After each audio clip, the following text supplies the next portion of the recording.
సుబ్రహ్మణ్యం తర్వాత మహానటి 2 సినిమాలు చూశాను. మహానటి మాత్రం నాకు విపరీతంగా నచ్చిన సినిమా.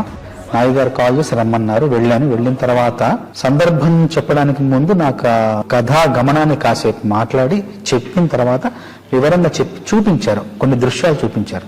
ఆ ఊరిని చూపిస్తూ కాశీలో జరిగే పరిణామాలు కావచ్చు, జరిగే మార్పులు కావచ్చు, జరిగే ఆ జీవన విధానాన్ని అంతా కళ్ళగట్టినట్టు చూపించారు. నాయుడు గారు కూడా స్పష్టంగా చెప్పారు ఏం కావాలి, ఆ సందర్భం యొక్క ఉద్దేశం ఏంటి, ఆ సందర్భంలో తనేం చెప్పాలనుకున్నారని చాలా స్పష్టంగా చెప్పారు. చెప్పిన తర్వాత నేను ఆ దృశ్యాన్ని మనసులో పెట్టుకుని వెళ్ళాను. వెళ్ళి ఒక 3 రోజులు శ్రమించి ఆ మొదటి 3 వాక్యాలు ఏదైతే క్లిష్టంగా ఉన్నాయో అది కేవలం ఒక గంట సమయంలో మొత్తం రాసేసి, మిగతా పాట ఇంకొక అరగంటలో రాసేసి మొత్తం 1.5-2 గంటల పాట మొత్తం పూర్తి చేశాను. ఆయన వెళ్ళి కలిసి పాట వినిపించాను.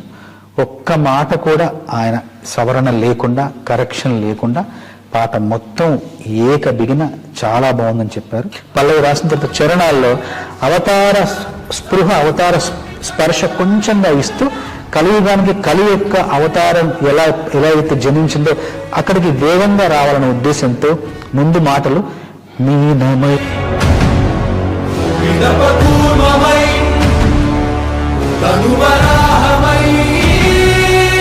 మనకు సాయమై ఎన్నో అద్భుతాలు సృష్టించి మనం పుట్టినప్పటి నుండి చూడలేని, నా జీవితంలో నేను పుట్టినప్పటి నుండి నేను సినిమాల్లో చూడలేని ఎన్నో అద్భుతాలు, ఎన్నో విచిత్రాలు ఈ సినిమాలో చూసే అవకాశం ఈ సినిమా ద్వారా నాకు లభించింది. నాకింత గొప్ప అవకాశాన్ని ఇచ్చిన నాగి గారికి, స్వప్న గారికి, దత్ గారికి మనస్ఫూర్తిగా ధన్యవాదాలు తెలియజేస్తాను.